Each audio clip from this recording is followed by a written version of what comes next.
जय माता दी भक्तों।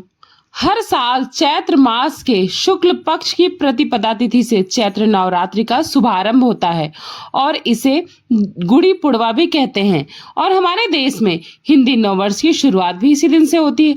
आइए जानते हैं साल 2026 में चैत्र नवरात्रि कब से प्रारंभ होगी और कब समाप्त होगी, अष्टमी और नवमी तिथि कब रहेगी और नवरात्रि की सरल पूजा विधि के बारे में भी। इस बार प्रतिपदा तिथि 19 मार्च दिन गुरुवार को सुबह 6:54 से शुरू हो रही है। इससे पहले तक अमावस्या तिथि रहेगी।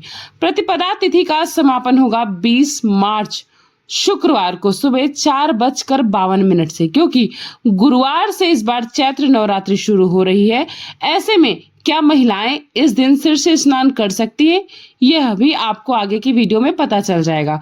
उदय तिथि के अनुसार प्रतिपदा तिथि 19 मार्च गुरुवार से है, तो इस बार चैत्र नवरात्रि 19 मार्च दिन गुरुवार से ही शुरू होगी और नवरात्रि व्रत का समापन होगा 27 मार्च शुक्रवार को नवमी के दिन। और क्योंकि इस बार गुरुवार के दिन से नवरात्रि शुरू हो रही है, तो इस बार माता की सवारी पालकी होगी।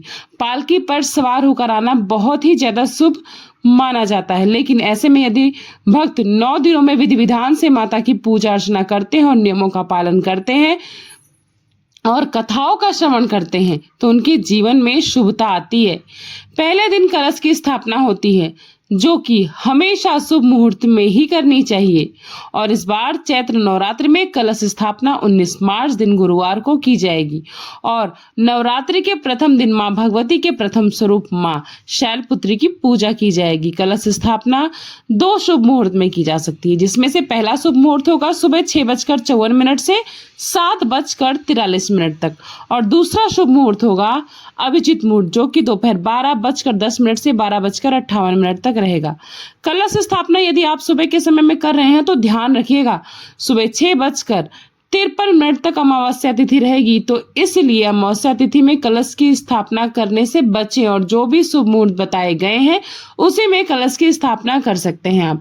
क्योंकि गुरुवार से नवरात्रि शुरू हो रही है, ऐसे में कुछ नियम ऐसे हैं जो महिलाओं को पालन करने होते हैं। महिलाओं या कन्याओं को ऐसा कहा जाता है कि गुरुवार के दिन सर से स्नान नहीं करना चाहिए, लेकिन क्योंकि इस दिन नवरात्रि की शुरुआत हो रही है, एक दिन पहले तक जो भी महिलाएं या कन्याएं शारीरिक रूप से शुद्ध नहीं हो पाई हैं, जैसे पीरियड्स के दौरान आप इससे पहले तक सिर से स्नान नहीं कर पाई हैं और आज से आप व्रत भी रखना चाहती हैं, शुद्ध हो चुकी हैं, तो आप गुरुवार के दिन सुबह केवल सादे पानी से सर से स्नान कर सकती हैं।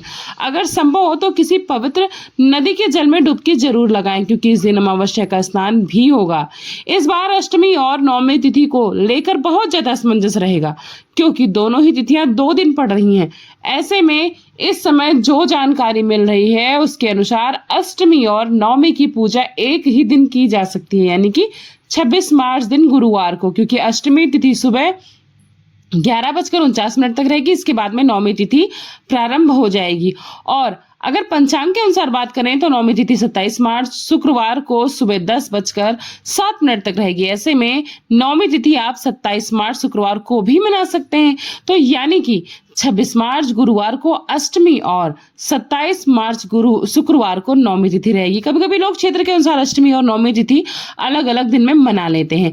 ऐसे में आने वाले समय में जब भी अष्टमी और नवमी तिथि मनाई जाएगी, उसकी सही जानकारी आपको समय पर दे दी जाएगी। अभी तक की प्राप्त जानकारी आपको हिंदी पंचांग के अनुसार ही दी गई है। नवरात्रि से पहले दिन कलश की स्थापना करके व्रत का शुभारंभ किया जाता है और मान्यताओं के अनुसार अष्टमी को कन्या पूजन करें तो कुछ जगहों पर नवमी के दिन भी कन्या पूजन करके फिर नवरात्रि व्रत पूर्ण हो जाते हैं।